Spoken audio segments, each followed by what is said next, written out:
When someone suddenly becomes distant, your first instinct may be to ask yourself what you did wrong. You replay old conversations, analyze every message, and search for the exact moment when their behavior changed. But human attraction and emotional connection are much more complicated than a single conversation or mistake. Sometimes people lose interest not because you became less valuable, but because their perception of the relationship changed. Psychology tells us that attention is influenced by novelty, emotional expectations, personal circumstances, attachment patterns, and even the way we interpret another person's behavior. A person can genuinely enjoy spending time with you and still gradually become less emotionally invested. This does not automatically mean that you failed. One important psychological mistake is assuming that another person's behavior is always a direct reflection of your worth.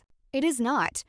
People carry their own fears, insecurities, priorities, memories, and emotional experiences into every relationship.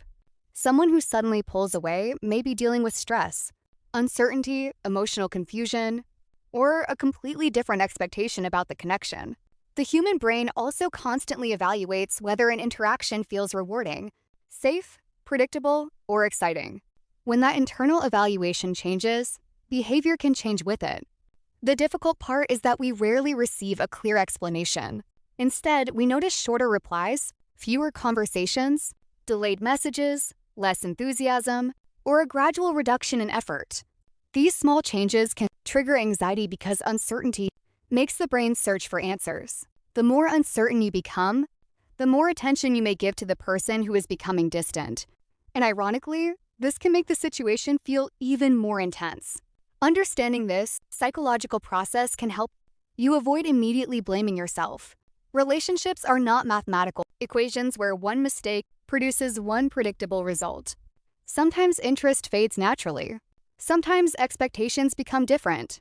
Sometimes emotional availability changes. And sometimes two people simply discover that they're not looking for the same kind of connection. The key is learning to separate rejection from personal worth. Someone losing interest does not prove that you are boring, unattractive, or unimportant. It only tells you that their current emotional response is changing. In the next scenes, we will explore some of the deeper psychological mechanisms behind this change, including familiarity, attachment, expectations, emotional pressure, and the powerful effect of perceived availability. Once you understand these mechanisms, sudden distance becomes less mysterious and much easier to. One of the most interesting psychological forces behind changing attraction is familiarity. In the beginning of a relationship or friendship, almost everything feels new. You discover someone's personality, stories, habits, humor, opinions, and reactions. Every conversation contains information that your brain has not processed before. Novelty can create strong attention because the brain naturally becomes more alert when something feels unfamiliar and potentially rewarding. But as you become familiar with another person, the experience changes. The mystery decreases. Predictability increases. This does not mean that familiarity automatically destroys attraction. In healthy relationships, familiarity can create trust, comfort, and emotional security. But when a connection depends heavily on novelty, constant excitement, or uncertainty, the emotional experience may weaken once everything becomes predictable. Imagine meeting someone for the first time. You may wonder what they are thinking, what they will say next, and whether they like you. Those unanswered questions create mental stimulation. Your brain continues returning to the person because the outcome is uncertain. Over time, however, you may already know how the person will respond, what topics they will discuss, and what their routine looks like. The psychological reward can feel different. This is one reason some people become extremely interested during the beginning of a connection and then gradually lose enthusiasm. They may not consciously understand why it happened. They simply feel that something is missing. Another important factor is repetition without growth. If every conversation follows the same pattern and every interaction produces the same emotional experience, the relationship may begin to feel stagnant. Human beings often enjoy stability, but they also need meaningful variation. New experiences, shared goals, personal growth, humor, curiosity, and emotional discovery can keep a relationship psychologically alive. This is why becoming familiar with someone should not mean becoming completely predictable in every aspect of life. Healthy connection often combines security with continued discovery. But there is another side to this idea. Sometimes people mistake emotional intensity for genuine compatibility. The uncertainty of a new relationship can create powerful feelings because the brain is constantly waiting for information. When the uncertainty disappears, the emotional intensity may decrease, and someone may incorrectly conclude that their feelings have disappeared. In reality, the relationship may simply have moved from excitement into a different stage. Understanding this distinction is important because not every decrease in intensity means that a person has stopped caring. Sometimes it means the connection is becoming more familiar. The real question is whether there is still respect, curiosity, emotional safety, and genuine interest. Another psychological reason people sometimes lose interest is emotional pressure. When someone becomes afraid of losing another person, they may start increasing their efforts. They send more messages, ask for constant reassurance, demand immediate replies, and repeatedly ask whether everything is okay. The intention is usually understandable. They are trying to protect the relationship. But psychologically, excessive pressure can produce the opposite effect. When a person feels that they are responsible for constantly managing someone else's emotions, the relationship can begin to feel like an obligation rather than a choice. This does not mean that communication is bad or that you should pretend not to care. Healthy relationships require communication. The problem appears when communication becomes driven primarily by fear. Imagine receiving several messages asking why you have not replied, whether you are angry, whether you still care, and whether you are talking to someone else. Even if the sender means well, the receiver may begin to associate the relationship with pressure and emotional responsibility.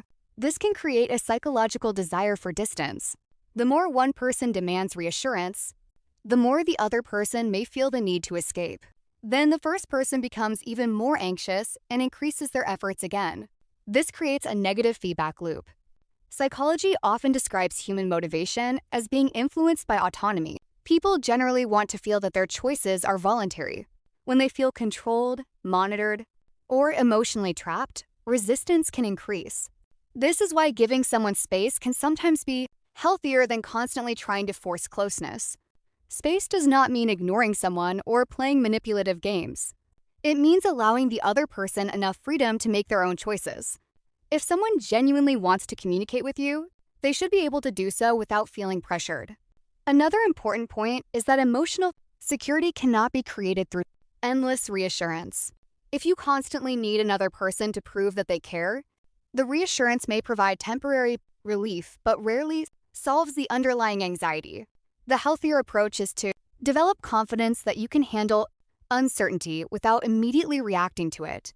You can care about someone while still maintaining your own routine, friendships, goals, and emotional stability. Ironically, this often creates a healthier dynamic because your entire emotional world is no longer dependent on one person's attention.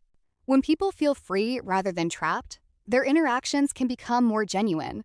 They communicate because they want to, not because they are trying to prevent an emotional crisis. This is why one of the most powerful responses to changing attention is not increased pressure. It is calm communication, self-respect, and enough space for both people to decide what they actually want. Attachment patterns can also influence why someone suddenly becomes distant. Psychologists have studied how early emotional experiences can shape the way people respond to closeness, trust, vulnerability, and separation.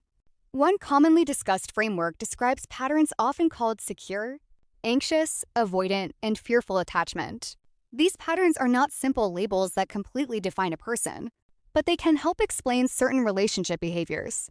A person with a more secure pattern may generally feel comfortable with both closeness and independence. They can enjoy intimacy without feeling that they are losing themselves.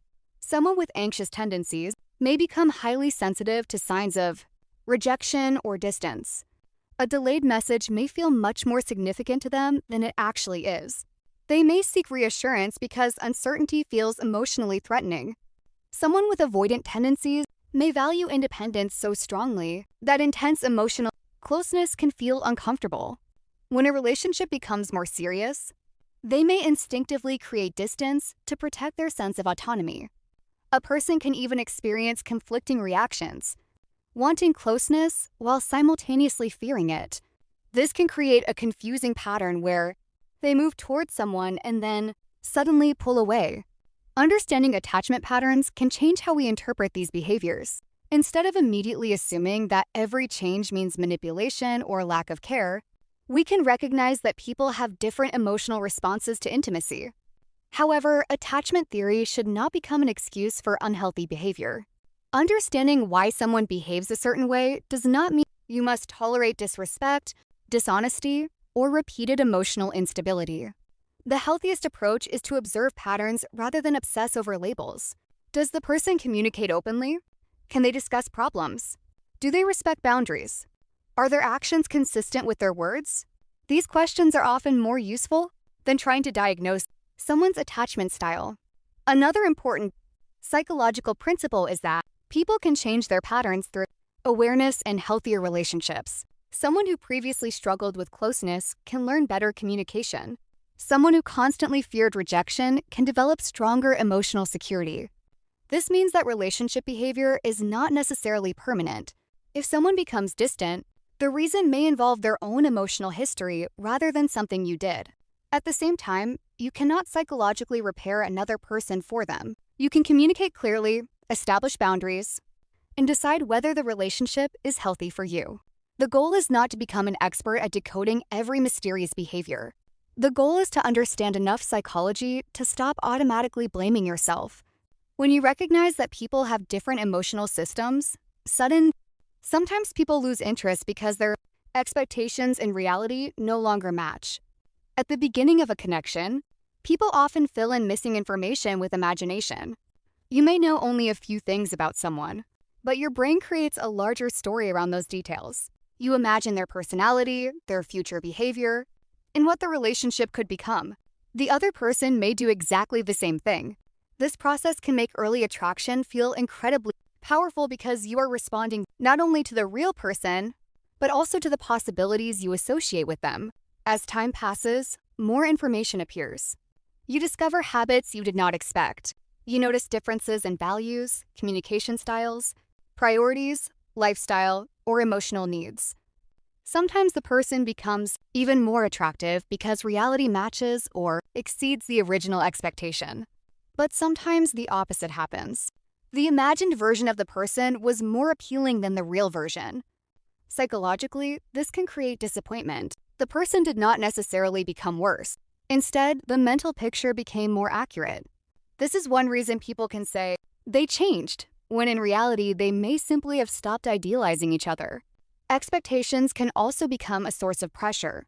If someone expects constant attention, romantic intensity, or perfect emotional compatibility, ordinary human behavior may feel disappointing. No person can consistently perform an idealized version of themselves.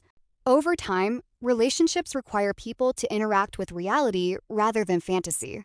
This is why genuine compatibility often becomes clearer after the initial excitement fades. You begin to see how someone handles stress, disagreement, boredom, responsibility, boundaries, and uncertainty. Those moments provide much more useful information than early attraction alone. Another psychological trap is confirmation bias. Once we believe someone is perfect for us, we may notice evidence that supports that belief, while ignoring evidence that contradicts it. Later, when the relationship becomes difficult, we may swing to the opposite extreme and believe the person is completely wrong for us. Both extremes can be inaccurate. Human beings are complicated. Someone can have wonderful qualities and still be incompatible with you. Someone can care about you and still not want the same relationship. Someone can be attractive, interesting, and kind while still not being the right match. Losing interest sometimes reflects this discovery of incompatibility. It is not necessarily an insult. In fact, discovering incompatibility early can save both people from investing years into a relationship that does not meet their needs. The healthiest response is to allow reality to replace fantasy. Instead of asking, "Why did they stop seeing me as perfect?" ask, "What did we learn about each other?" That question turns rejection into information. And information. The most important psychological lesson is that Another person's changing interest does not automatically determine your value. Human connection is influenced by hundreds of factors, and many of them have nothing to do with your worth. People change, priorities change, emotional needs change, circumstances change. Sometimes two people simply discover that the connection they imagined is not the connection they actually want. The natural reaction to this can be self-blame. You may begin asking what you should have said differently, how you could have behaved differently, or what you could change to make the person interested again. Reflection can be useful, but endless self-blame is not. There is a major difference between learning from your mistakes and believing that you are the mistake. Healthy psychology requires that distinction. If you made a genuine communication error, learn from it. If you ignored someone's boundaries, take responsibility. If you behaved unfairly, improve. But if someone simply decided that the relationship was not right for them, you do not need to create a story where you are fundamentally inadequate. Another person's preference is not an objective measurement of your value. Think about it this way. Millions of people have different personalities, interests, lifestyles, and preferences. No single person can be universally attractive, universally compatible, or universally understood. Rejection is therefore not always evidence of deficiency. Sometimes it is simply evidence of difference. The healthiest response to changing interest is clarity. Communicate honestly when communication is appropriate. Give the other person room to express what they want. Pay attention to consistent behavior rather than isolated moments. And most importantly, protect your own emotional balance. Do not abandon your goals, friendships, hobbies, sleep, work, or identity just to keep another person's attention. A relationship should add to your life rather than become the entire foundation of your emotional stability. If someone chooses to stay, let it be because they genuinely want to stay. If someone chooses to leave, allow yourself to accept that reality without destroying your self-respect. This does not mean you should stop caring. It means you should care without losing yourself. Psychology teaches us that emotional resilience grows when we learn to tolerate uncertainty and accept what we cannot control. You cannot control another person's feelings. You cannot force attraction. You cannot manufacture genuine emotional connection through pressure, but you can control how you respond. You can communicate with maturity. You can learn from experience. You can maintain your boundaries. You can continue developing yourself. And sometimes, the person who loses interest is not revealing that you are less valuable. They are simply revealing that the relationship was not meant to continue in the way you hoped.